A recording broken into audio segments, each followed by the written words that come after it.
तो आज की जो हमारी ये क्लास है यूजीसी नेट पे आधारित है। यूनिट नंबर फर्स्ट पर मैं आप लोगों से बातचीत कर रहा हूँ और आज मैं डिस्कस करने वाला हूँ आप लोगों से यहाँ पर समाज कार्य की कुछ मौलिक मान्यताओं पर कि कौन कौन सी जो हैं मौलिक मान्यताएं समाज कार्य के अंतर्गत आती हैं। देखिए आप लोगों ने अगर उत्तराखंड का पेपर अगर देखा होगा तो उसमें एक सवाल पूछा गया था, यहाँ देखिए, और ये सवाल है कि समाज कार्य के अंतर्गत मौलिक मान्यता में कि व्यक्ति एवं समाज अन्योन्य श्रित है, इसलिए व्यक्ति समूह अथवा समुदाय के रूप में सेवार्थी की समस्याओं के समाधान हेतु सामाजिक दशाओं एवं परिस्थितियों का अवलोकन एवं मूल्यांकन आवश्यक होता है। इसका मतलब समझ रहे हैं आप सभी लोग? मैंने आप लोगों को बताया भी था कि व्यक्ति और समाज दोनों एक दूसरे के क्या हैं? पूरक है, पूरक है, डिपेंडेंट है एक दूसरे पर। तो हाँ, तो यानी ये क्या है, एक प्रकार से अन्योन्यश्रित हो गए। अच्छा, इसमें इसलिए है क्योंकि सेवार्थी समूह और समुदाय के रूप में जो भी क्रिया होती है, जिसका भी हम समस्या का समाधान करते हैं, तो वह सेवार्थी होता है। तो समूह में जो समूह के जो सदस्य हैं उनको सेवार्थी कहा जाता है। ये एचबी ट्रेकर ने कहा है, एचबी ट्रेकर ने कहा है ग्रुप में, ठीक है। और सेवार्थी के रूप में अगर हम बात करते हैं तो समुदाय की प्रक्रिया में भी सेवार्थी आता है। समुदाय एक प्रकार से सेवार्थी से रिप्रेजेंट किया जाता है।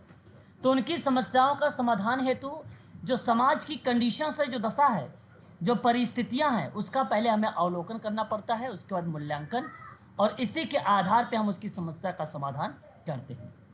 इतनी बड़ी जो लाइन है, ये स्टेटमेंट किसका आप कह सकते हो? जरा बताओ, यह स्टेटमेंट किसका आप कह सकते हो? Sir Hamilton. हाँ बिल्कुल, अगर आप यहाँ पे गार्टन हैमिल्टन के बारे में अगर आप सोच रहे हैं तो बहुत अच्छा सोच रहे हैं। ये गार्टन हैमिल्टन का ही स्टेटमेंट है, इससे सवाल आ चुका है परीक्षा में, ठीक है, ध्यान रखिएगा। नेक्स्ट पॉइंट, व्यक्ति तथा परिवार के बीच होने वाली अंतःक्रिया। अच्छा, आप सभी को पता होना चाहिए अंतःक्रिया की डेफिनेशन, क्योंकि परीक्षाओं में बेसिकली अंतःक्रिया शब्द जो है आप लोग ऑप्शन में देखते हैं। अंतःक्रिया का मतलब होता है एक प्रकार से भीतर ही भीतर चलने वाली कोई क्रिया, बाह्य रूप से नहीं, आंतरिक रूप से चलने वाली कोई क्रिया, ठीक है। तो व्यक्ति और पर्यावरण के बीच होने वाली भीतर ही भीतर चलने वाली क्रिया को ही अंतःक्रिया कहा जाता है। इनमें आने वाली बाधाओं समस्याओं का मुख्य कारण होती है, इसलिए समाज कार्य की क्रियाविधि का केंद्र बिंदु अंतःक्रिया भी होती है। कारण ये कि हमें सबसे पहले ये फोकस करना चाहिए कि सेवार्थी के अंतःक्रिया में क्या क्या समस्याएं या इंटरनली क्या चीज़ है, बाह्य चीज़ क्या, क्योंकि बाहरी जो चीज़ें होती हैं वो हमें स्पष्ट दिखाई भी दे देती है, हम उसको नोट कर पाते हैं। जो आंतरिक क्रियाएं होती हैं उसके लिए हमें क्या करना पड़ता है, उससे डेटा एक्वायर करना पड़ता है। तो विभिन्न प्रकार की समाज कार्य की जो विधियां वगैरह होते हैं उसको हम लगाकर सेवार्थी की अंतःक्रिया को बाहर निकालते हैं। अंतःक्रिया के माध्यम से जो समस्या है उन अंतःक्रिया की समस्याओं को हम नोट करते हैं, ठीक है। ये चीज़ें बेसिकली इसके अंतर्गत फिर आ जाती है।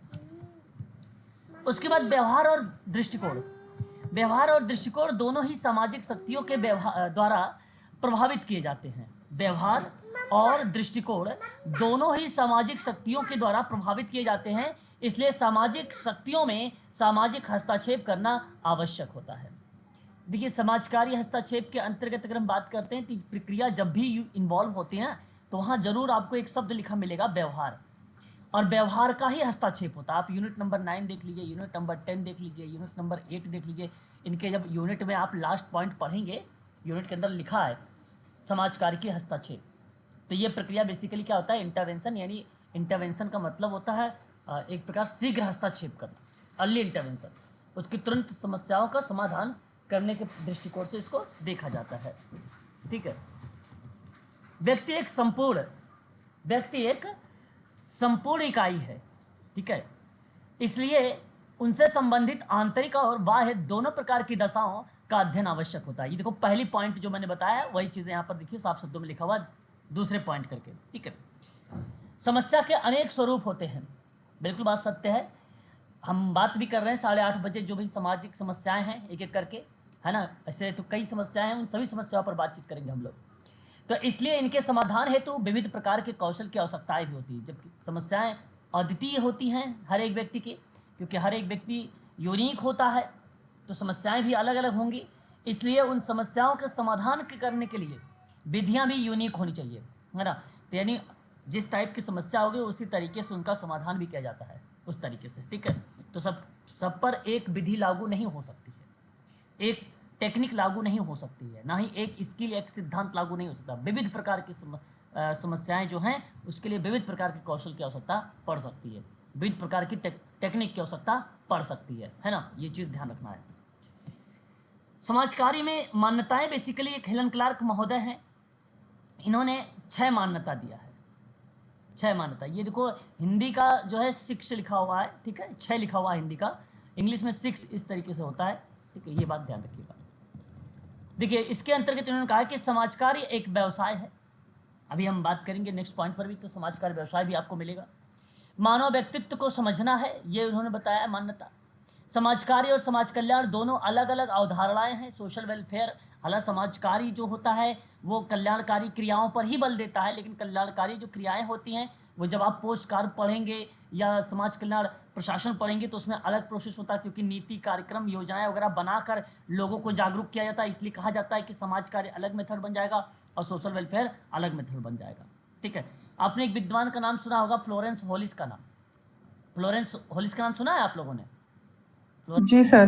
फ्लोरेंस होलिस ने बेसिकली क्या कहा है मैं आपको बता दूं कि समाजकारी में जब व्यक्ति क्रिया को रिप्रेजेंट कर रहे थे तो उन्होंने कहा कि case work, group work, community work ये प्रत्यक्ष प्रणाली है ना, और social welfare, administration, social research and social action ये ना अप्रत्यक्ष प्रणाली है, ये अप्रत्यक्ष प्रणाली है। तो इस तरीके से इन्होंने संबोधित किया है प्रत्यक्ष शब्द और अप्रत्यक्ष शब्द को लेकर, ठीक है। तो आप यहाँ पे अलग कह सकते हो कि क्योंकि समाजकारी की प्रक्रिया अलग और समाज कल्याण प्रक्रिया अलग। वहीं समाज की अपनी प्रक्रियाएं और कार्य करने की प्रवृत्तियां होती हैं, लेकिन निपुणताओं में अधिक सम्मिलित होती हैं। मतलब अलग अलग नेचर उसकी जो है देखने को मिलता है प्रक्रिया। अभी हम बात करेंगे उसकी प्रकृति क्या होती है समाज कार्य के। तो समाज की जो प्रक्रियाएं होती हैं वो कार्य करने की जो प्रवृत्ति होती है उसकी, ठीक है, वो अलग होती है, ठीक है। निपुणताओं में अधिक जो है सम्मिलित पाया जाता है इसमें। टोटल जो है बेस्ड है अवसर पर, टोटल बेस्ड है अगर हम बात करें एक्सपीरियंस वाले में, प्रयोग करने पर, है ना, प्रैक्टिकल है। तो इसी क्रिया पर बताता है कि निपुणताओं पर ये अधिक सम्मिलित है। निपुणता मतलब स्किल यानी कौशल, ठीक है, कौशल पर बेस्ड है। सामाजिक कार्यकर्ता को अपनी समुदाय के संसाधनों के बारे में बहुत गहरी जानकारी होनी चाहिए। कम्युनिटी ऑर्गेनाइजेशन हो, चाहे वो ग्रुप वर्क हो, चाहे वो केस वर्क हो, जब भी आप काम करें तो उन क्रियाओं में आपको संसाधन इन्वॉल्व करना पड़ेगा, ठीक है। और आपको पता होना चाहिए जिस टाइप की समस्या होगी उसी तरीके का जो है क्या संसाधन भी होने चाहिए, है ना। कोई कार्य आप जो है बिना संसाधन के नहीं कर सकते हैं। पता चलेगा आप चले गए तो और इसी तरीके से अपने बातों से ही या लिख कर उसकी समस्या का समाधान कर रहे हैं तो ये उचित नहीं है।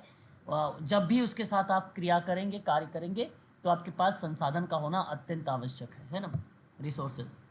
सामाजिक कार्यकर्ता को व्यक्तिक और पर्यावरणीय आवश्यकताओं से अवगत होना चाहिए, ठीक है। सामाजिक कार्यकर्ता को अगर मैं बात करूं तो व्यक्तिक के परिप्रेक्ष्य में भी, पर्यावरण के परिप्रेक्ष्य में भी उसे सभी प्रकार की जो नीड वहाँ पर है उस सेवार्थी के संबंध में, उन सभी के बारे में उसके पास जानकारी होनी चाहिए, है ना। और वहाँ पर व्यक्तिगत समस्या का कारण भी बन जाती है ये यहाँ पर व्यक्ति भी बन सकता है, पर्यावरण भी बन सकता है। जब इसके पास नॉलेज होगा तो वो उन समस्याओं से उसे निजात दिला सकता है, ठीक है।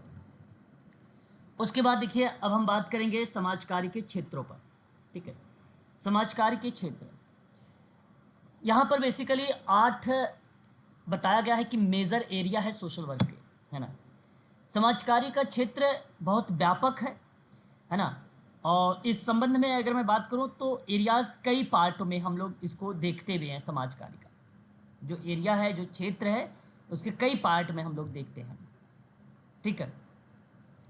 अब क्षेत्रों में अगर हम वर्णन करते हैं समाज कार्य के अंतर्गत, आप चले जाते मेरी आवाज क्लियर है? आवाज क्लियर है? एक बार स्पष्ट करिए। जी सर। जी सर, क्लियर। ओके ओके, एक बार म्यूट हो जाइएगा। देखो कोई बच्चा बैकग्राउंड आवाज आ रहा है ना, म्यूट हो जाइएगा। देखिए हाँ बच्ची। अगर मैं आपसे बात करूं कि समाज कार्य विषय है ना, कौन बच्चा है भाई अनम्यूट है? आउटसाइड आवाज आ रही है। नंदराज भाई जाइए प्लीज, समझिए बात को भाई, है ना, म्यूट हो जाइए एक बार। यहाँ पे अगर हम बात करते हैं तो 8 मेजर एरियाज हैं सोशल वर्क का। तो कहने का मतलब यह है कि विषय बहुत व्यापक है। इसका कारण यह है कि जहाँ कहीं कोई समस्या होती है तो व्यक्ति कोई प्रभावी सामाजिक क्रिया और उनके समायोजन के मार्ग को बाधित करने वाली समस्याएं भी होंगी, तो वहाँ समाज कार्य की सहायता की आवश्यकता पड़ जाती है। तो कुछ अब मैंने यहाँ पे मेजर में मतलब कुछ इम्पॉर्टेंट्स रखा है, ठीक है। जैसे आप यहाँ देख सकते हैं बाल एवं परिवार सेवा। कहने का भाव यहाँ पर यह है कि बच्चों के संबंध में समाज का जो एरिया है, बाल विकास की बात करते हैं। बाल विकास ना समाज सेवा के विषय क्षेत्र का एक महत्वपूर्ण पहलू माना जाता है। बाल विकास, ठीक है, बच्चों को राष्ट्र की सबसे महत्वपूर्ण संपत्ति माना जाता है बच्चों को। इसलिए प्रत्येक राष्ट्र बच्चों के पालन पोषण और देखभाल के लिए यथासंभव प्रयास करता है। सरकार जो है बच्चों के सर्वांगीण विकास के लिए विभिन्न नीतियां बनाती हैं और उसी के अनुसार विभिन्न कार्यक्रम आयोजित किए जाते हैं। और इस कार्यक्रम में ना मातृ एवं शिशु कल्याण सेवाएं, पोषण सेवाएं, पूर्व माध्यमिक विद्यालय या शिक्षा या स्कूल समाज कार्य इत्यादि एरियाज, यही एरियाज नहीं बहुत सारे एरियाज हैं, उन सभी में एक अहम भूमिका निभाई जाती है। तो इसलिए जो चाइल्ड, देखो मैं बता दूं सोशल वर्क में मैंने पहले ही बता रखा है कि बच्चों से संबंधित, वृद्ध से और महिलाओं से संबंधित 3 ऐसा एरिया है, इनसे परीक्षा में सवाल हर बार पूछे जाते हैं, ठीक है। तो एक एरिया आपका ये बन जाएगा बाल एवं परिवार सेवा। दूसरा एक बन जाएगा स्कूल समाज कार्य, यानी विद्यालय में आप लोगों ने देखा होगा काउंसलर वगैरह की वैकेंसी आती है, उसमें भी इसकी एक अहम भूमिका मानी जाती है। जरा चिकित्सा यानी वृद्धों से संबंधित है, ये एक प्रकार से आप कह सकते हैं जरा चिकित्सा, है ना, जो समाज कार्य। अच्छा, वृद्धों के अध्ययन को हम क्या कहते हैं? जेरेंटोलॉजी कहा जाता है ना? जेरेंटोलॉजी, जी सर। जी कहा सर। जाता है, ये ध्यान रखिएगा। जरा चिकित्सा भी वहाँ पे आता है। मानसिक स्वास्थ्य सेवाओं की बात करते हैं, ये बहुत ही ईजी है। जहाँ मानसिक स्वास्थ्य के संबंध में जो सेवाएं प्रोवाइड कराई जाती है उस एरिया में हॉस्पिटल्स वगैरह भी यहाँ पे रिप्रेजेंट हो जाते हैं। चिकित्सा और सार्वजनिक स्वास्थ्य सेवा यहाँ पे तो गवर्नमेंट हॉस्पिटल्स हो गया, जहाँ पे कोई भी एरिया, जो भी कोई अगर आप उसे मेडिकल के थ्रू जो भी चीज़ें प्रोवाइड करा रहे हैं वो सार्वजनिक संबंध में प्रोवाइड, सबके लिए समान प्रक्रियाओं में निःशुल्क वाले में, तब भी आप इसे सार्वजनिक स्वास्थ्य सेवाओं को भी मेंशन कर सकते हो, मेडिकल को भी यहाँ पर मेंशन कर सकते हो, ठीक है। वहीं सामुदायिक सामाजिक कार्यकर्ता की बात करते हैं, कम्युनिटीज़ वाले में भी होता है। प्रवासी जनसंख्या और सर्वेक्षण यहाँ शब्द जो है यूज़ करते हैं, है ना। युवा में भी हम अगर बात करते हैं तो युवा कल्याण के लिए भी होता है। औद्योगिक सेटिंग, यानी आप ये कहिए कि उद्योगों से भी संबंधित है ये, है ना, ये उद्योगों से भी संबंधित है। तो इसके कई ऐसी एरियाज हैं जिस पे हम लोग जो है बातचीत करते हैं, है ना। एक बार थोड़ा सा देख भी लेते हैं बाल एवं परिवार सेवाओं को लेकर। समाज कार्य के व्यवसाय के भीतर, पेशे का मतलब व्यवसाय होता है, पेशे के भीतर अभ्यास के एक विशेष क्षेत्र के रूप में बाल एवं परिवार कल्याण का अभ्यास एक अनूठा क्षेत्र माना जाता है, मतलब एक यूनिक क्षेत्र माना जाता है। और समाज कार्य व्यवसाय के सिद्धांत और मूल्य आमतौर पर यानी जनरली उन नीतियों के अनुरूप होते हैं जहाँ जो आधुनिक बाल कल्याण संगठनों का मार्गदर्शन करती है। जैसे आज के समय में बच्चों को लेकर जो है बहुत सारी एनजीओज हैं, चला रहे हैं, बच्चों के मार्गदर्शन दे रहे हैं, है ना। बच्चों के भविष्य को लेकर वहाँ पर अगर हम बात करते हैं तो उनको लेकर बहुत चिंतित प्रक्रिया रिप्रेजेंट की जा रही है और उनकी समस्याओं का भी निदान भी किया जा रहा है। इस तरीके की चीज़ें जो है इसके अंतर्गत मिलती हैं। बच्चे साथ ही उनके माता पिता भी अभिभावक सामाजिक कार्यकर्ता द्वारा प्रदान की जाने वाली सेवाओं को लाभान्वित हो सके, ठीक है। और पेरेंट्स को भी काउंसलर यानी मेडिकल सोशल वर्कर या सामाजिक कार्यकर्ता उनको जो है क्या करता है, मार्गदर्शन देता है, ठीक है, अभिभावक को भी, ठीक है। ये भूमिका इसके अंतर्गत आती है। इस वजह जब अभिभावक की भूमिका आ जाती है तो परिवार का भी एक पार्ट बन जाता है यहाँ पर, ठीक है। आगे बात करते हैं नेक्स्ट पॉइंट पर, स्कूल समाज कार्य के बारे में। स्कूल के सामाजिक कार्यकर्ता प्रशिक्षित पेशेवर होते हैं जो स्कूल से संबंधित चिंताओं और व्यक्तिगत समस्याओं वाले बच्चों की सहायता करने में विशेषज्ञ होते हैं, जो स्कूल और घर पर प्रभावी ढंग से काम करने की उनकी क्षमता में बाधा डालते हैं। पेशेवर मतलब व्यावसायिक सामाजिक कार्यकर्ता जो स्कूल समाज कार्य में शामिल है। सामुदायिक संसाधनों और छात्रों के बीच जो है एक कड़ी के रूप में प्रदान की जाती है, जिसे विशेष सेवा या आवास की आवश्यकता होती है। तो छात्र सहायता सेवाओं के क्षेत्र में स्कूल समाज कार्य की एक अभिन्न अंग के रूप में भी जाना जाता है। ठीक है, तो बहुत सारी भूमिकाएं हैं जो इसके अंतर्गत निभाती है। ठीक है, तो मैं चाहूँगा इन सभी सर को आप आपकी आवाज ब्रेक हो रही है। अच्छा, मेरी आवाज़ ब्रेक हो रही है। नहीं नहीं सर। सर, क्लियर है। ओके, चलिए तो आगे बात करते हैं। ठीक है, इन चीज़ों को आप लोगों को जो है ध्यान में रखना होगा। ठीक है, आगे हम बात करते हैं। तो स्कूल समाज कार्य के बाद आपका ये देखिए, स्कूल समाज कार्य की थोड़ा सा पोस्टर वगैरह भी मैंने लगा रखा, आप देख सकते हैं यहाँ पर। वृद्ध सामाजिक चिकित्सा यानी वृद्धों को लेकर देखिए, आप सबको भली भांति तरीके से आप जानते हैं, बुजुर्ग व्यक्तियों के संबंध में विभिन्न प्रकार की समस्याएं भी आप लोगों ने देखा है ना। वर्तमान में आधुनिक करण और शहरीकरण आदि के कारण विकास की समस्याएं जो हैं शारीरिक, मानसिक, सामाजिक और नैतिक सभी स्तरों पर गंभीर हो गई है। जीवन बीमा, समाज कल्याण सेवा, स्वैच्छिक संगठन, विभिन्न प्रकार की जो है भविष्य निधि, पेंशन एंड जो है ग्रेच्युटी एक बीमा योजना है आदि के माध्यम से ना सेवानिवृत्त कर्मचारियों को सुरक्षा प्रदान करने के साथ साथ वृद्धावस्था में स्वरोजगार करने वाले व्यक्तियों को सुरक्षा प्रदान करने के लिए कार्यक्रम चलाए जाते हैं। आप लोगों ने सुना भी होगा न्यूज़ वगैरह में। तो वो भी भूमिका बेसिकली समाज कार्य का ही पार्ट माना जाता है, इसलिए वृद्धावस्था समाज कार्य जो है कार्यकर्ता यहाँ पर एक अपनी अहम भूमिका निभाता है। ठीक है, तो ये भी एक इम्पॉर्टेंट पॉइंट रहेगा इसके अंतर्गत, है ना। उसके बाद आप देखिए नेक्स्ट पॉइंट पर अगर बात करते हैं मानसिक स्वास्थ्य को लेकर, है ना। स्वास्थ्य तो आप सभी लोगों को भली भांति तरीके से पता भी होगा, आप जानते भी होंगे, है ना। यहाँ अगर हम बात करते हैं सिंपल शब्दों में कि मानसिक स्वास्थ्य सेवाएं क्या क्या हो सकती हैं, तो इसके अंतर्गत जैसे कि अगर मैं आपसे एक बात बताऊं, मानसिक स्वास्थ्य तो संज्ञानात्मक, व्यवहारात्मक और भावनात्मक इत्यादि स्तरों का क्या करता है, वर्णन कर देता है ना। मानसिक स्वास्थ्य तो सजगता वह स्थिति होती है जिसमें हम अपने मस्तिष्क और हमारे आसपास चल रही चीज़ों के बारे में जागरूक रहते हैं, लेकिन इसको लेकर कोई प्रतिक्रिया नहीं करते, तो उस परिप्रेक्ष्य में वह एक प्रकार की समस्या रिप्रेजेंट हो जाती है ना। तो जैसे आप लोगों ने आज के समय में सुना भी है, मानसिक बीमारियां या वैष्णव वाले ग्राहकों, यानी ग्राहक का मतलब होता है क्लाइंट, क्लाइंट का मतलब होता है सेवार्थी। ठीक है, इसका मतलब तो मानसिक स्वास्थ्य में विशेषज्ञता वाले सामाजिक कार्यकर्ताओं द्वारा सेवा प्रदान की जाती है। सामाजिक कार्यकर्ता मानव प्रणालियों की अपनी समझ के साथ मानसिक स्वास्थ्य समस्याओं से पीड़ित लोगों में सह होने वाली विकारों के प्रबंध में विशेष प्रकार के सहायक हो सकता है। यहाँ पे आप कह सकते हो कि जो मानसिक स्वास्थ्य के संबंध में समस्याएं उभर कर आती है सामने, उन समस्याओं को निजात दिलाने में सामाजिक कार्यकर्ता की एक अहम भूमिका देखने को मिलती है। विभिन्न प्रकार के डिजीज़ हैं, विकार हैं, ठीक है, उनके माध्यम पे यानी जिस टाइप का उसका विकार है उसी के आधार पे उसकी समस्याएं के जो है सुलझाने के लिए अपने टेक्निक, थेरेपी वगैरह सामाजिक कार्यकर्ता लागू करता है उस पर। ठीक है, ये बात ध्यान रखिएगा।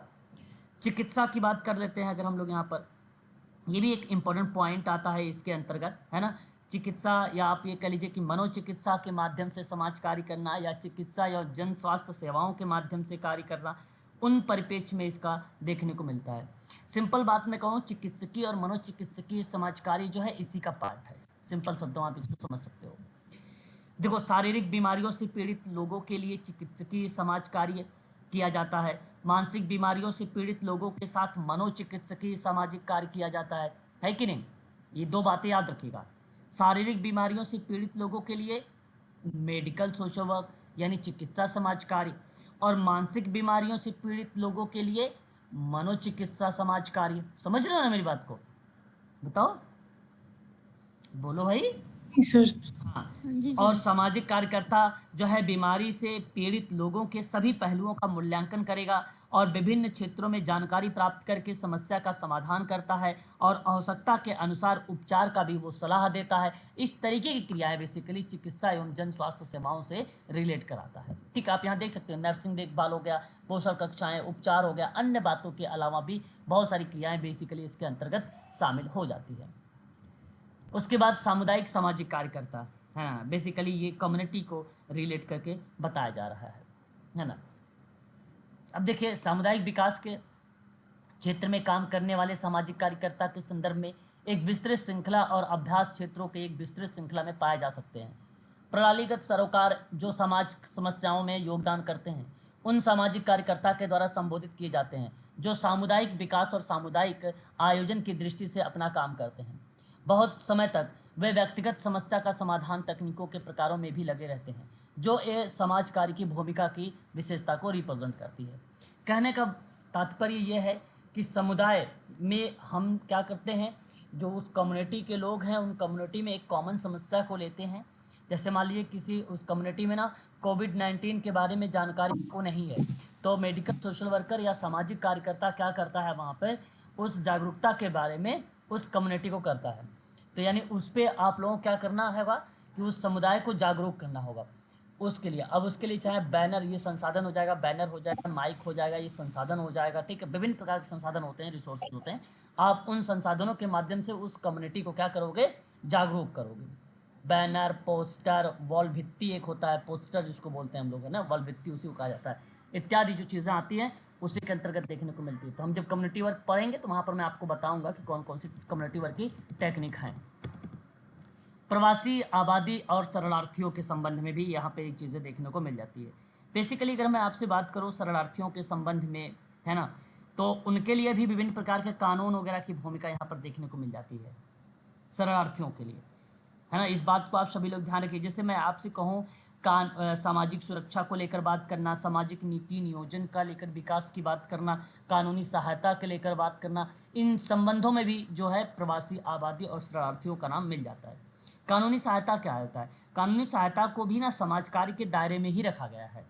कई देशों में समाज कार्य जनहित के विवादों और गरीबों के लिए कानूनी सहायता योजना के माध्यम से मुफ्त कानूनी सहायता प्रदान किया जाता है। दरअसल बात यह है कि गरीबों और शोषित और पीड़ितों को कानूनी सहायता की ज़्यादा ज़रूरत है ताकि उन्हें न्याय मिल सके। इस संबंध की प्रक्रियाएं भी हम क्या कर सकते हैं, यहाँ पर रिलेट करा सकते हैं प्रवासी आबादी और शरणार्थी में, ठीक है। तो ये चीज़ें आप लोग ध्यान रखिएगा। और मुझे मालूम है कि आप सब जानते भी होंगे शरणार्थी किसे कहा जाता है, आप बता सकते हो क्या मुझे? शरणार्थी की अगर बात कर रहे हैं यहाँ पर तो आप सर जो रिफ्यूजी होते हैं, जो शरणार्थी, दूसरे देश से हमारे घर शरणागत ले लेते हैं, वो शरणार्थी होते हैं। बिल्कुल आप यहाँ पे कह सकते हैं। देखो असहाय और विस्थापित वाले जो व्यक्ति होते हैं उन्हीं को हम लोग शरणार्थी नाम से बोलते हैं। परंतु यहाँ अगर मैं बात कर रहा हूँ तो समाज कार्य के दृष्टिकोण में शरणार्थी वह है जिनके पास युद्ध या प्राकृतिक आपदा और उत्पीड़ित के कारण अपना देश छोड़ने के अलावा कोई विकल्प नहीं बचा होता है। तो उस प्रक्रिया वाले चीज़ों को हम लोग शरणार्थी शब्द से क्या करते हैं, रिलेट कराते हैं। तो वे लोग हैं जो सर जो जी अपने सर देश से, कहीं दूसरी जगह पर जाकर रहते हैं सर, अपने बिल्कुल अपने बिल्कुल गांव देश को छोड़कर। बिल्कुल शरणार्थी वे लोग हैं जो अपने देश से भागने और दूसरे देश में सुरक्षा की तलाश करने के लिए मजबूर हो जाते हैं। उन्हीं शब्दों को यहाँ पर बेसिकली शरणार्थी शब्दों में रिलेट किया गया है ना। तो इस चीज़ को आप सभी लोग ध्यान में रखिएगा शरणार्थी के संबंध में भी। औद्योगिक सेटिंग की बात करते हैं, देखिए ये भी एक अहम क्षेत्र माना जाता है, ठीक है। औद्योगिक रणनीति आप कह सकते हैं, यहाँ पे जो सेटिंग शब्द को रिलेट कराया गया है। मैं आपको ये बताना चाहूँगा कि किसी भी देश की औद्योगिक नीति या औद्योगिक रणनीति अर्थव्यवस्था के सभी या उसके हिस्से के विकास और वृद्धि को ना मोटिवेट करने की एक आधिकारिक राजनीति प्रयास है, राजनीतिक प्रयास है जो अक्सर विनिर्माण क्षेत्र के सभी या उसके हिस्सों पर केंद्रित हो जाती है। तो वहाँ पर एक बात कही गई कि औद्योगिक व्यवस्थाओं में एक व्यावसायिक सामाजिक कार्यकर्ता को सेवाओं की मांग की जाती है जो पूरी तरह से कर्मचारियों को उसके मुद्दों पर काबू पाने की सहायता करने और उन्हें सामान्य उत्पादक मनुष्यों के रूप में कार्य करने के लिए सक्षम बनाने पर केंद्रित होता है। वही बातें मैंने आपको यहाँ पर बताया है कि आधिकारिक राजनीतिक या रणनीतिक प्रयास है जो अक्सर विनिर्माण क्षेत्र के सभी या उसके हिस्सों पर वो केंद्रित होती है। वही चीज़ें यहाँ पर इसके अंतर्गत रिलेट होती है। तो औद्योगिक क्षेत्र में रणनीति बेसिकली अहम भूमिका है, जहाँ इसके अंतर्गत अगर मैं बात करूँ पारंपरिक व्यापार योग्य वस्तुओं और सेवाओं में विविधीकरण को लेकर बात करना या ज्ञान अर्थव्यवस्था की ओर बढ़ना, अधिक श्रम अवशोषित औद्योगिकरण की ओर बढ़ना, इस तरीके की प्रक्रियाएं बेसिकली इसके अंतर्गत शामिल होती है। उद्योग से रिलेट कराता है ये एरिया भी। तो उद्योग वाले क्षेत्र में भी समाज कार्य का एरिया जो है बेसिकली मेंशन किया गया है, ठीक है। उसके बाद अगर हम बात करते हैं तो कुछ अन्य क्षेत्रों को बात अगर हम करते हैं समाज कार्य में, तो एक क्षेत्र आता है यहाँ पर आपके सामने श्रम कल्याण। जैसा कि आप सबको भली भांति तरीके से मालूम होगा, श्रम कल्याण का अर्थ है कि श्रमिकों का कल्याण करना, है कि नहीं। यह भी समाज कार्य का अगर हम बात करें आप लोगों से तो एक विषय है। तो इस समाज कार्य के विषय क्षेत्र का महत्वपूर्ण पहलू भी माना जाता है। भारत में श्रम कल्याण पर भी विशेष ध्यान दिया जाता है। श्रमिक कल्याणों का अर्थ है उन सेवाओं और सुविधाओं में समझा जाना चाहिए जो कारखाने के अंदर या आसपास के स्थानों में स्थापित की गई है, ताकि उनके काम करने वाले जो श्रमिक हैं स्वास्थ्य और शक्तिशाली परिस्थितियों में अपना काम कर सके और सुविधाओं का लाभ उठा सके, उनके स्वास्थ्य और नैतिकता को बढ़ावा मिल सके। ठीक है, तो भारत की श्रम नीति की एक आधारशिला संविधान है, जिसमें आपने पढ़ा है डीपीएसपी। ठीक है, तो वह भी भूमिका इसके अंतर्गत आ जाती है। श्रम यानी लेबर वेलफेयर का भी भूमिका एक क्षेत्र को रिलेट कराती है। एक है बाधितों का कल्याण। बाधितों का कल्याण का मतलब सिंपल होता है, ये दिव्यांगता से रिलेट कराता है। बाधित या विकलांग या दिव्यांग व्यक्तियों का सबसे अधिक देखभाल की आवश्यकता होती है, जैसा कि आप सबको मैंने पहले भी बता चुका हूँ। यदि मैं आपसे बात करूं कि परिवार और समुदाय में एकीकृत नहीं किया जा सकता या नहीं किया जाता है, तो उनका जीवन कठिन हो जाता है। दिव्यांग व्यक्तियों के दो श्रेणियों में बांटा भी गया है, शारीरिक रूप से अक्षम और मानसिक रूप से दिव्यांग। अगर आप आरपीडब्ल्यूडी एक्ट पढ़ते हो तो डिसेबिलिटी को कुल टोटल 21 टाइप की डिसेबिलिटीज देखते हो। 21 टाइप की डिसेबिलिटीज भी यहाँ पर बाधितों के कल्याण पर आप यहाँ पे इन्वॉल्व कर सकते हो, नो डाउट। ठीक है, परंतु अगर आपको शॉर्ट फॉर्म में किसी को बताना है तो आप कह सकते हो कि दो टाइप का होता है, एक शारीरिक रूप से जो अक्षम लोग होते हैं उनका, दूसरा आप बता सकते हो जो मानसिक रूप से अक्षम होते हैं वो। ठीक है, अब इन्हीं दोनों के अंतर्गत जो है 21 टाइप की डिसेबिलिटीज भी इन्वॉल्व हो जाती है। ठीक है, ये बात ध्यान रखिएगा। परंतु जैसे खून से संबंधित भी कुछ चीज़ों को मेंशन किया गया था बीमारी में, है ना, तो उस क्रिया को भी शारीरिक रूप में डाल दिया था, इन्वॉल्व कर दिया था। तो ये तो मैं आपको हालांकि इतना इंपॉर्टेंट तो नहीं है, फिर भी इतना चीज़ आप लोग ध्यान में रखिएगा अवश्य। अगर कोई पूछता तो आप जरूर बताइएगा, दो टाइप का भी हो सकता है। अनुसूचित जातियों और अनुसूचित जनजातियों तथा अन्य पिछड़े वर्गों का कल्याण की बात करता है। समाज के पिछड़े वर्गों का कल्याण और उन्हें अन्य वर्गों के बराबर आने के लिए विशेष सुविधाएं प्रदान करना कल्याणकारी राज्य का मुख्य कार्य माना जाता है। यह भी समाज कार्य का विषय क्षेत्र का एक पहलू है। भारत में अनुसूचित जाति, जनजाति, पिछड़ा वर्ग, कमजोर वर्ग को बेसिकली शामिल किया गया है। उनके उत्थानों के लिए आरक्षण की जो सुविधाओं के अलावा सरकार द्वारा कई प्रकार के कार्यक्रम का भी आयोजन किया जा रहा है। जैसा कि मैंने आप लोगों से पिछली क्लासेस में 8:30 बजे वाले में विभिन्न प्रकार की योजनाओं बताया हूँ, तो उन योजनाओं का आप सोच सकते हो यहाँ पर कि कमजोर वर्गों के लिए चलाया गया है, अनुसूचित जाति के लिए चलाया गया, अनुसूचित जनजाति के लिए चलाया गया, सामान्य लोगों के लिए भी चलाया गया है। ठीक है, तो विभिन्न प्रकार की योजनाएं हैं जो लोग उसका बेनिफिट उठाना चाहिए। तो इस तरीके का एक क्षेत्र होता है, एक एरिया होता है। चिकित्सा, मनोचिकित्सा मैंने पढ़ाया अभी आप लोगों को। चिकित्सा जो वो एरिया होता है जहां आप ये कह सकते हो कि शारीरिक बीमारी से पीड़ित लोगों का अगर कोई क्रिया हो रही तो चिकित्सकीय समाज कार्य हो रहा है। मानसिक बीमारी से पीड़ित होने वालों के साथ अगर कोई क्रिया हो रही है तो वो मनोचिकित्सकीय समाज कार्य हो रहा है। तो इस तरीके के माध्यम से हम उपचार कर सकते हैं, तो ये भी एक एरिया माना जाता है। ग्राम विकास की बात करें, ग्राम्य विकास का मतलब होता है सीधा ग्रामीण एरिया को रिलेट कर देना। ग्रामीण विकास में भी समाज कार्य के विषय क्षेत्र का एक महत्वपूर्ण पहलू माना जाता है, ये बात आपको भी पता है। सभी विकासशील देशों में अधिकांश जनसंख्या गांव में ही निवास करती है, यह आप जानते हो, है कि नहीं। इसलिए हर सरकार ग्रामीण विकास के लिए निरंतर प्रयास करती है ताकि ग्रामीणों की समस्या का समाधान किया जा सके आसानी से। और साथ ही साथ अगर मैं आप लोगों से विचार विमर्श ये भी करूं तो आप ये कह सकते हो कि उसके अंतर्गत ग्रामीणों की समस्याओं का समाधान जब करेंगे तो उसके जीवन स्तर को ऊंचा उठाने की भी क्रिया ग्रामीण विकास के ही एरिया को रिलेट कराएगी, है ना। उसका जीवन स्तर को ऊंचा उठाना है। भारत में ग्रामीण विकास और उसकी जो उप योजनाएं हैं उसके लिए एकीकृत करना है ताकि ग्रामीण विकास कार्यक्रम के रूप में ग्रामीण युवाओं को रोजगार हेतु ग्रामीण युवा प्रशिक्षक से संबंधित अनेक कार्यक्रम जो है चलाया जा सके। जैसे ग्रामीण जिला पूर्ति हो गया, स्वच्छता हो गया, स्वास्थ्य हो गया, खेती हो गया इत्यादि को चलाया जा रहा ये कार्यक्रम है ना। इन कार्यक्रमों पर ठीक है वो रहा पेज पे। तो ये चीज़ें जो है आपको ध्यान रखना होगा। ये बेसिकली विलेज डेवलपमेंट या रूरल डेवलपमेंट एरियाज को जब रिलेट कराएगा तो उसमें आपको ये यहाँ पर रिप्रेजेंट कर देगा। हाँ जी जी, कुछ कह रहे हो, कोई डाउट है बता दीजिए।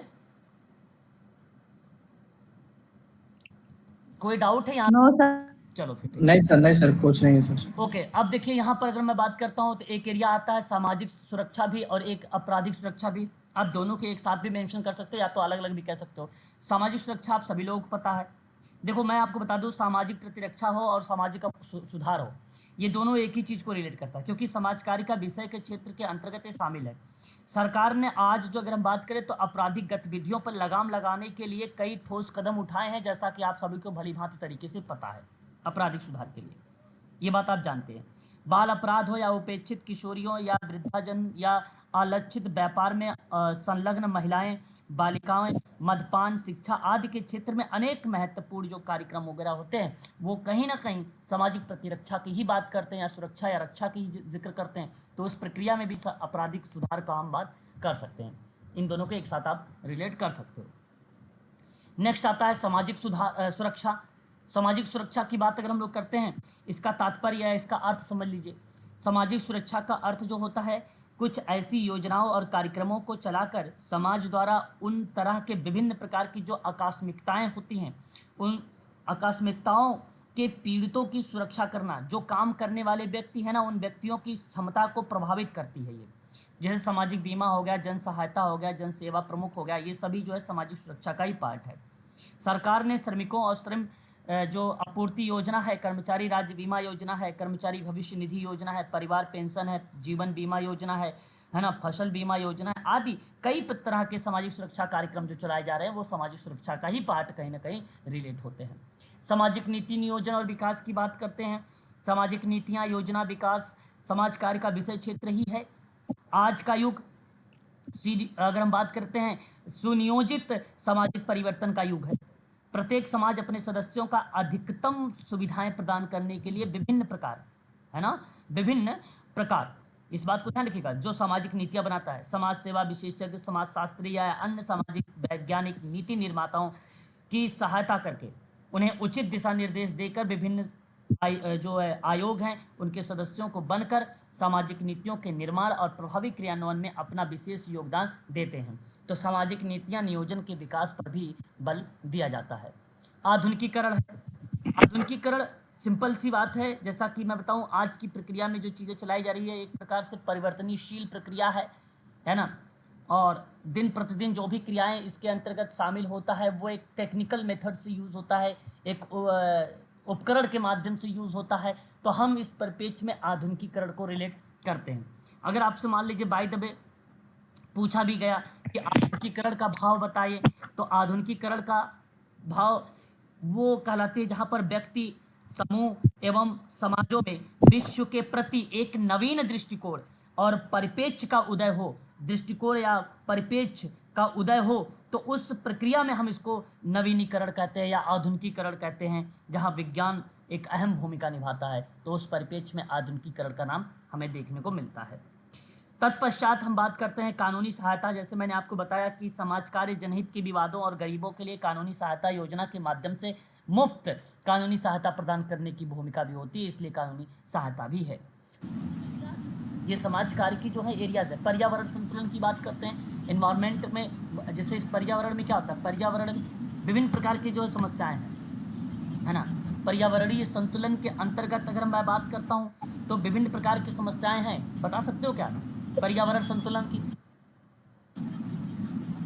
जैसे भाई पर्यावरण जंगल काटने की हो गया, बिल्कुल, जैसे कि विभिन्न प्रकार के जैसे पर्यावरण में, जैसे आपने भी किसी ने बताया है अभी, वृक्षों को कटाई से, है ना, वृक्षों की कटाई से, वृक्षों को कटाई से वो पेड़ लगाना, एक प्रकार से, हाँ, विभिन्न प्रकार के जो पहले के पक्षी पशु वगैरह थे उनका भी विलुप्त हो जाना भी कहीं ना कहीं एक प्रकार से पर्यावरण को भी ये नुकसानदायक ही है प्रकृति में। तो प्रकृति का संतुलन, जिसकी पारिस्थितिकी संतुलन के रूप में ही जाना जाता है, एक सिद्धांत है जो प्रस्तावित करता है कि पारिस्थितिकी तंत्र आमतौर पर संतुलन के रूप में अगर भूमिका निभाता है तो ये चीज़ें अत्यंत आवश्यक है। और बेसिकली ये हो क्यों रहा है, असंतुलित हो क्यों रहा है, क्योंकि जनसंख्या एक अहम भूमिका निभा रहा है, जनसंख्या का आकार। जी सर, ठीक है। फिर उसके बाद अगर हम लोग बात करते हैं आप लोगों से, तो मानव अधिकारों का संरक्षण भी एक इम्पॉर्टेंट पॉइंट है। मानव अधिकार संरक्षण एक अधिनियम है, आप लोगों ने पहले, मैंने आपको अभी हाल ही में इस पर जिक्र भी किया था, सन 1993 मानव अधिकार अधिकारों की परिभाषा के अनुसार कहा भी गया था कि मानव अधिकार से प्राण, स्वतंत्रता, समानता और व्यक्ति की गरिमा से संबंधित है ना। और मैंने आपको 4 स्तंभ के बारे में भी वहाँ पर जिक्र किया था। तो ऐसे अधिकार का जो तात्पर्य है जो संविधान द्वारा प्रत्याभूत किए गए हो, है ना। तो इन परिप्रेक्ष्य में जो है ये शब्द रिलेट होता है। मैं चाहूँगा मानव अधिकारों के बारे में भी आप यहाँ पर ध्यान में रखिए। उसके बाद सामाजिक न्याय के प्रमुख रूप में उल्लेखनीय, यानी मैं अगर आपसे बात करूँ तो केवल एक पॉइंट आपको ध्यान रखना है सामाजिक न्याय के बारे में। अब बात को बता दूं मैं आपको, समाजकारी बेसिकली सामाजिक न्याय पर ही बेसिकली बेस्ड है ना। एक न्याय संगत और निष्पक्ष सामाजिक व्यवस्था का निर्माण होता है और ये निर्माण एक सामाजिक कार्यकर्ता ही करता है, ठीक है। और समुदाय के प्रत्येक सदस्य हेतु न्याय प्रदान भी किया जाता है। इसी प्रक्रिया में सामाजिक न्याय या सोशल जस्टिस जैसे शब्दों का शब्द जो है रिलेट होता है इसके अंतर्गत। सामाजिक न्याय है ना, बहुत इंपॉर्टेंट शब्द है सामाजिक न्याय भी। इसे मैं चाहूँगा कि आप लोग इसको भी ध्यान में रखिएगा। सामाजिक न्याय के सामाजिक न्याय के मैंने आपको पहले बता रखा, संसाधनों की पहुंच, समानता, भागीदारी, विविधता, मानवाधिकार, ये 5 ऐसे उसके मुख्य सिद्धांत है। सामाजिक न्याय के 5 सिद्धांत हैं, जैसे मैंने अभी आपको बताया, संसाधनों तक ठीक है पहुंच, और दूसरा समानता, तीसरा आपका भागीदारी मतलब पार्टिसिपेट, ठीक है भागीदारी, चौथा विविधता, पांचवा मानवाधिकार। ये 5 ऐसे जो है सिद्धांत, ये सिद्धांत के नाम से जाने जाते हैं सामाजिक न्याय के, ठीक है ना।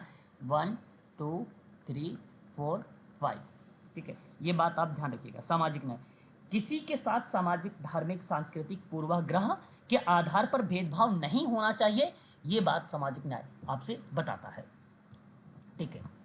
इतनी एक बार बता दीजिए आप लोग सभी लोग कि समाज कार्य का जो क्षेत्र है ये आपको स्पष्ट हो गया है। तो मैं आगे आप लोगों को लेकर चलूँगा, नेक्स्ट पॉइंट पर विचार विमर्श करूँगा। थोड़ा ऊपर क्या जी थोड़ा ऊपर अच्छा, ऊपर स्लाइड देखना, प्रीवियस स्लाइड। सर हो गया क्लियर? हाँ हाँ ठीक है, कोई बात नहीं, देख लीजिए। चलिए अब यहाँ पर देखिए क्लास रिकॉर्डेड है, ध्यान दीजिएगा। अब अगर मैं आपसे बात करता हूँ यहाँ पे, तो इसे भी आप लोगों को ध्यान रखना है। समाज कार्य के कार्य सामान्यतः समाज कार्य के 4 प्रकार हैं, है ना। मैं आपको बता दूँ समाज कार्य के प्रकारों के बारे में, तो हालांकि आप सब भली भांति तरीके से रूबरू भी होंगे, आप सबको जानकारी भी होगी। जैसे केस वर्क वाली जो प्रक्रिया आती है तो वहाँ पर भी इसे समाज कार्य के प्रकार के ही अंतर्गत मेंशन करते हैं, और हम वहाँ पे case work, group work, community work जैसे शब्दों को रिलेट कर लेते हैं। तो वो एक प्रकार की भूमिका निभा देता है समाज कार्य वहाँ पर, ठीक है। और जब हम लोग इसके प्रकारों में सामाजिक कार्य के बारे में जिक्र करते हैं तो एक उपचारात्मक भी टाइप मिल जाता है। तो उपचारात्मक टाइप, सुधारात्मक टाइप, विरोधात्मक टाइप, विकासात्मक टाइप भी कहीं ना कहीं एक प्रकार से समाज कार्य के प्रकारों के बारे में बता देता है। ये भी समाज कार्य का प्रकार ही है ना। और देखो सामाजिक कार्य के प्रकार तो बेसिकली आप उनके क्षेत्रों के आधार पर बता सकते हो, है ना।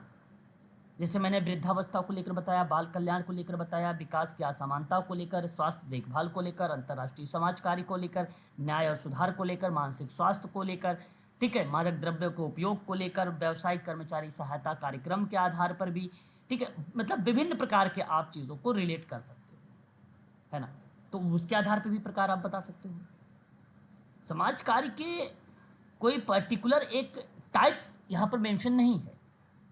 हाँ ये है कि कुछ आधारों पे, जैसे यहाँ अगर मैं प्रकार बोलता हूँ तो ये सामान्यतः समाज कार्य के प्रकार है। जो आपने एक नाम सुना होगा national association of social workers के बारे में, NAS, जी सर। इनके आधार पे एडमिनिस्ट्रेशन, जैसे मैंने प्रशासन और मैनेजमेंट के बारे में बताया, है ना, एडवोकेसी, कम्युनिटी ऑर्गेनाइजेशन के बारे में बताया, एजिंग के बारे में बताया, चाइल्ड वेलफेयर के बारे में, इसके अकॉर्डिंग आता है इसे। हेल्थ केयर वगैरह जैसे अभी आप ऊपर पढ़ रहे थे उनके आधार पर आता है ये, ठीक है। चलिए फिर भी हम यहाँ पर बात करते हैं उपचारात्मक का तात्पर्य से, हम लोग थोड़ा थोड़ा सा जो मीनिंग है उनको हम जानने का प्रयास करते हैं।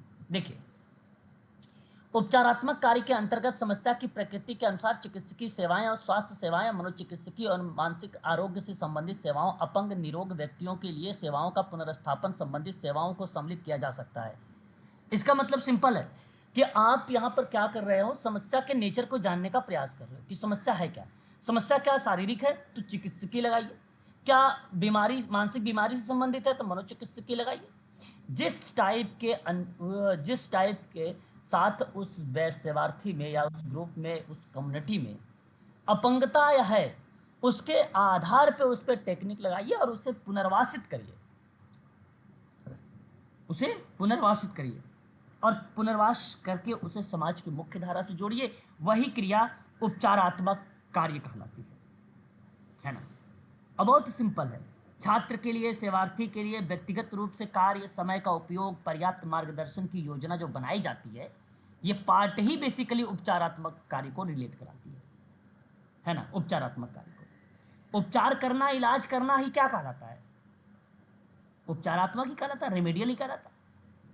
जिस प्रकार एक डॉक्टर अपने मरीज की परेशानी का मूल जानने के बाद उसका इलाज करता है, ठीक उसी प्रकार एक सामाजिक कार्यकर्ता एक सेवार्थी की परेशानियों का जो बेसिक जानकारी है, जो कारण है, मूल कारण, उनके जानने के बाद ही उसका निदान करेगा, फिर उसके बाद उपचार करेगा। ये बात आप जानते है कि नहीं। चीज़ों को सुधारना, किसी बुरी स्थिति को सुधारना, वो बेसिकली रेमेडियल कहलाता है या उपचारात्मक कार्य कहलाता है। ठीक है, ये बात ध्यान रखिएगा। वहीं अगर हम लोग बात करते हैं, हमारे सामने सुधारात्मक कार्य आता है। जैसे कि आप सभी को पता है, सुधारात्मक कार्यों को लेकर भी अगर हम बात करें, या सुधारात्मक वर्ग की बात करें, या सुधारात्मक, जब भी आप इस तरीके के चीज़ों को रिलेट कराते हैं, तो वो कहीं ना कहीं, अगर मैं आपसे बात करूं, तो ठीक करने या सुधारने की प्रवृत्ति को रिलेट कराता है। उसी के जैसा है रेमेडियल, या आप ये कह लीजिए कि उपचारात्मक जैसा ही है, लेकिन ठीक करने या सुधारने की प्रवृत्ति को बताता है ये, बस इतनी से अंतर है, उसकी प्रवृत्ति को बताना। तो कहने का भाव ये है कि सुधारात्मक कार्य के अंतर्गत व्यक्ति सुधार सेवाएं और संबंध सुधार सेवाओं तथा समाज सुधार सेवाओं को सम्मिलित किया जा सकता है। व्यक्ति सुधार सेवाओं में कारागार सुधार सेवा, प्रोबेशन, पैरोल और कानूनी सेवाएं संबंधित सेवाओं का उल्लेख किया जा सकता है सुधारात्मक कार्य में। तो ये बेसिकली प्रोबेशन, पैरोल को रिलेट करा देता है इसके अंतर्गत, है ना। परिवीक्षा और पैरोल शब्द को रिलेट जब करता है, तो इसके ही अंतर्गत हमें देखने को इन चीज़ों को मिलता है, परिवीक्षा और पैरोल के बारे में, है ना। हालांकि मैंने आप लोगों को परिवीक्षा पैरोल के बारे में पहले भी बता चुका हूँ, क्योंकि यूनिट नंबर 9 और 10 हम लोगों ने कर चुके हैं, है ना। तो पैरोल बेसिकली एक कैदी को सजा का निलंबन के साथ रिहा करने की व्यवस्था होती है, उसको हम लोग पैरोल करते हैं। कैदी की रिहाई जब सशर्त होती है, तो आम तौर पर कैदी के व्यवहार पर निर्भर करता है, जिसमें समय समय पर अधिकारियों की रिपोर्टिंग की आवश्यकता होती है ना। तो उस शब्दों में इसको देखने को मिलता है। और जब हम यहाँ पर परिवीक्षा की बात करते हैं, यानी थोड़े दिन का अवकाश, है ना, तो यहाँ पर अगर मैं बात करूँ, तो जो परिवीक्षा है, वो परिवीक्षा की अवधि उसकी सजा की छूट के रूप में जाना जाता है ना। तो उन संबंधों में जब ये शब्द रिलेट होता है, तो उसी को हम लोग परिवीक्षा शब्द से संबोधित करते हैं, परिवीक्षा से, है ना। तो इसके कई ऐसे जो है भाव हैं, मीनिंग है, जो बेसिकली दर्शाता है परिवीक्षा। परिवीक्षा को प्रोबेशन भी कहा जाता है। लैटिन शब्द प्रोबेरे शब्द से बना हुआ है, परीक्षा करना बना हुआ है, यानी कुछ साबित करना बना हुआ है, इसका मतलब होता है एक प्रकार से, है ना। तो जो इसको रिलेट कराता है। अच्छे आचरण के लिए प्रोबेशन की रिहाई होती है। कोई भी व्यक्ति जो 21 वर्ष से कम उम्र का नहीं है, 21 वर्ष से कम उम्र का नहीं, तो उससे ज़्यादा का है, और ऐसे अपराध के लिए दोषी ठहराया गया है जिसके लिए सजा या तो 7 साल की कैद या तो जुर्माना हो, तो उस जगह पे बेसिकली ये रिप्रेजेंट हो जाएगा प्रोबेशन वहाँ पे, है ना। तो इस तरह की चीज़ें आती है इसके अंतर्गत, इस बात को आप सभी लोग ध्यान रखिएगा, ठीक है। परिवीक्षा सर पैरोल पैरोल बताया, तो पैरोल तो बेसिकली सिंपल शब्दों में आप ये कह सकते हो कि मैंने आपको इसके बारे में बताऊं, तो मैं अब जो है एक मीनिंग, जो राष्ट्रीय सुरक्षा के लिए खतरा पैदा करने वाले अपराधों के लिए दोषी ठहराया गया हो, वो प्रक्रिया बेसिकली पैरोल को रिप्रेजेंट करती है। हालांकि पैरोल कैदी को खुद को छुड़वाने की अनुमति देता है ना। लेकिन पैरोल रिहाई का एक रूप है, केवल उन अपराधियों के लिए लागू होता है जो अपनी जेल की सजा काट रहे हैं, है ना, जो अपनी जेल की सजा काट रहे हैं। और देखो, पैरोल से इनकार करना, पैरोल किनको नहीं मिलेगा बताइए? जो भारत का नागरिक होगा, सॉरी, जो भारत का नागरिक नहीं होगा उसे पैरोल नहीं मिलेगा, है कि नहीं? समझे ना बात को ना? जो जो सर विदेशी विदेशी जेल में विदेशी होगा और भारत में आकर कोई अपराध किया दोषी होगा, ठहराया गया और जेल में डाल दिया तो उसे पैरोल नहीं मिलेगी। बिल्कुल नहीं मिलेगा, नहीं मिलेगा। और जिन्हें राज्य के खिलाफ अपराधों के दोषी पाया गया, जिसने कहा भाई राज्य के खिलाफ षड्यंत्र रच रहा था, जो जेल के अनुशासनात्मक नियमों का उल्लंघन कर दिया हो, उनको नहीं मिलेगा। पैरोल बेसिकली दो टाइप का होता है, एक कस्टडी पैरोल होता है और एक नियमित पैरोल होता है। पैरोल दो टाइप का होता है, पढ़ा चुका हूं, पैरोल की वीडियोस हैं, आप देख लीजिएगा। कस्टडी पैरोल, आपातकाल पैरोल भी कहा जाता है उसे, आपातकाल पैरोल 14 दिनों के लिए परिवार के करीबी सदस्यों जैसे दादा दादी, माता पिता, भाई बहन, बच्चों, जीवन साथी आदि की मृत्यु, परिवार के किसी सदस्य की शादी जैसे भाई बहन, छोटे बेटी बेटा आदि के शादी के लिए दी जाती है, वहां पे इसको कस्टडी पैरोल कहते हैं। एक नियमित पैरोल अधिकतम 1 महीने की अवधि के लिए होती है, आमतौर पर उन अपराधियों के लिए जिन्होंने अपनी सजा कम से कम 1 वर्ष को पूरा कर लिया है, उस कंडीशन में दिया। परिवार में किसी सदस्य की मृत्यु या दुर्घटना हो जाए तो मिलेगी, जब दोषी की पत्नी ने बच्चों को जन्म दिया हो तब भी मिल सकती है, विशेष अनुमति याचिका दायर करने के लिए मिल सकती है, जब किसी प्राकृतिक आपदा से उसके परिवार का जान माल की गंभीर क्षति हुई है तब मिल सकती है ना। ये कंडीशंस हैं, बहुत सारी रीजंस हैं, वहां पर हमें इसको देखने को मिलते हैं, है ना। पैरोल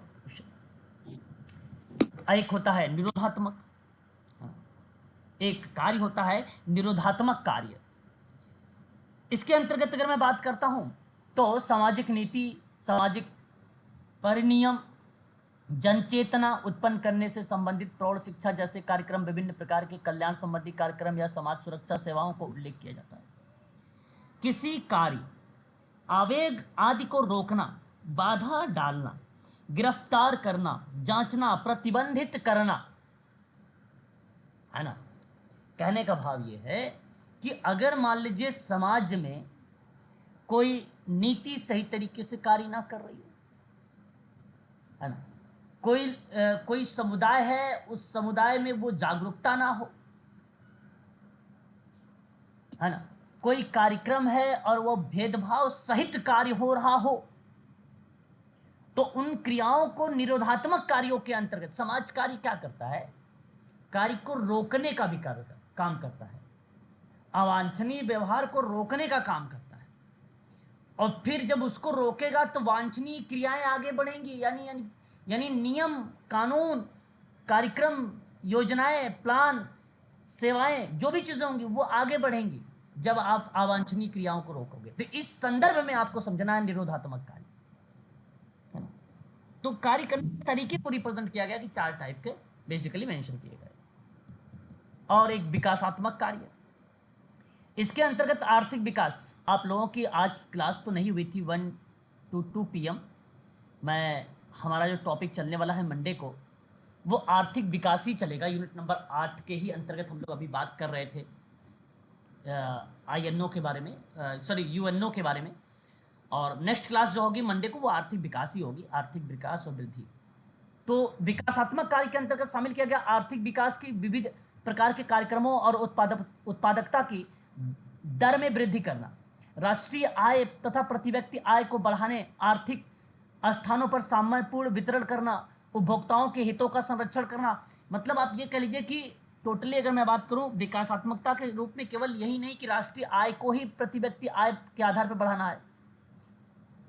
विकासात्मक कार्य में आपको कार्यक्रम के माध्यम से जैसे पेयजल है, पौष्टिक आहार है, स्वास्थ्य सेवाएं हैं, शिक्षा और प्रशिक्षण जैसी संबंधित सेवाएं हैं, सेवा योजना से संबंधित सेवाएं हैं, मनोरंजन संबंधी सेवाएं हैं इत्यादि का जो वर्णन है वो आपको विकासात्मक कार्य के अंतर्गत मिलेगा, है ना। डेवलप के एरियाज को ये बेसिकली कवर करता है। समाज कार्य के कुछ नेचर है, प्रकृति है समाज कार्य की। देख सकते हैं शैक्षिक विषय के रूप में समाज कार्य की प्रकृति वैज्ञानिक है, मतलब किस नेचर, आपका नेचर कैसा है, ठीक उसी प्रकार सोशल वर्क का नेचर कैसा है। सोशल वर्क का नेचर वैज्ञानिक सर, वो वैज्ञानिक सर। हाँ, जैसे कि क्रमबद्ध तरीके से, क्रमबद्ध विज्ञान पर आधारित, इसलिए इसका नेचर वैज्ञानिक है क्योंकि इसमें वैज्ञानिक ज्ञान का प्रयोग किया जाता है। सामान्यतः विज्ञान किसी विषय के क्रमबद्ध ज्ञान को ही कहते हैं। विज्ञान संपूर्ण अनुभव किए जाने वाले जगत को समझने के लिए एक पद्धति है। यह वह पद्धति है जिसका लक्ष्य अंतिम सत्य की खोज करता है, अर्थात तथ्यों, प्रघटनाओं, वस्तुओं का विश्लेषण करता है ताकि इसके कार्य कारण संबंधों का पता लगाया जा सके। और गुड्डे हार्ट ने एक बात कही है कि विज्ञान को एक क्रमबद्ध एवं व्यवस्थित ज्ञान के संकलन के रूप में परिभाषित किया है। देखो, समग्र प्रतिदर्श का एक लघुत्तर भाग होता है, इस तरीके से भी अगर कोई बात कहता है तो गुड्डन हार्ट कहता है। सोशल वर्क रिसर्च के अंतर्गत अगर किसी ने किताब लिखा कि सोशल वर्क रिसर्च मेथड करके, तब भी गुड्डन हार्ट का नाम आएगा। यदि विज्ञान को एक क्रमबद्ध व्यवस्थित ज्ञान को संकलित करता है तब भी नाम गुड्डन हार्ट का आता है। 3 बातें बताया हो गुड्डन हार्ट से, और तीनों की तीनों परीक्षा के दृष्टिकोण से महत्वपूर्ण है। व्यवस्थित से तात्पर्य है कि किसी वस्तु के बारे में अध्ययन के परिणाम स्वरूप प्राप्त किया गया यथार्थ या वास्तविक ज्ञान है। अतः विज्ञान का अर्थ प्रकृति या मानव विज्ञान से संबंधित घटनाओं के व्यवहार से संबंधित ऐसा व्यवस्थित ज्ञान है जिसका सत्यापन किया जा सकता है, जिसकी सहायता से उन्हें नियमित किया जा सकता है। तो नेचर इसका देखो वैज्ञानिक है, इसका नेचर तथ्यों और घटनाओं और वस्तुओं का विश्लेषण करना है, इसका नेचर सुव्यवस्थित तरीके से क्रिया का अध्ययन करना है, इसका नेचर घटनाओं और व्यवहार से संबंधित होता है, इसका नेचर सहायता के लिए रेगुलर काम करता है। ये नेचर है समाज कार्य का। आपका काम करने का नेचर ये सब है जो यहाँ पे लिखा हुआ है, मतलब प्रकृति उसकी, है ना। देखिए, कार्ल पियर्सन महोदय और गुड्डन हार्ट और स्टुअर्ट चैन ने विज्ञान को परिभाषा वैज्ञानिक पद्धति के रूप में देने का प्रयास किया है। यह जांच की एक शैक्षिक पद्धति है जिसमें किसी स्थिति, घटना, व्यवहार इत्यादि के बारे में समस्या का निर्माण किया जाता है। समस्या से संबंधित हाइपोथेसिस बनाई जाती है, परिकल्पना, उपकल्पना बनाई जाती है, फिर तथ्यों का संकलन करके उपकल्पना का परीक्षण किया जाता है। जांच का उस तरीके सभी विज्ञानों का एक जैसा ही होता है। कार्ल पियर्सन महोदय ने इस संदर्भ में तर्क दिया कि समस्त विज्ञान की एकता केवल उसकी पद्धति में है, न कि उसकी विषय सामग्री में है।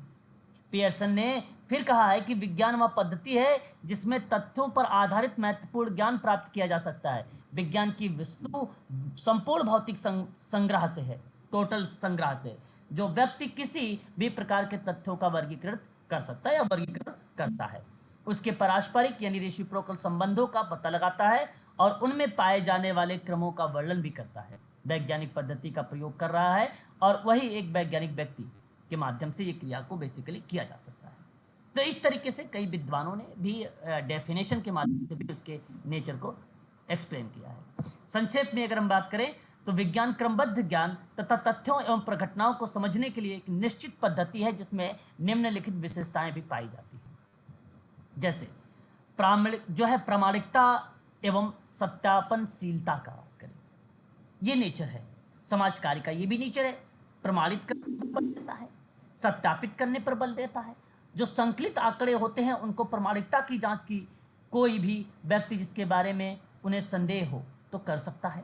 दूसरे सर आपकी वॉइस नहीं आ रही है, आवाज नहीं आ रही सर आपकी। ओके यस सर, आवाज नहीं आ रही आपकी।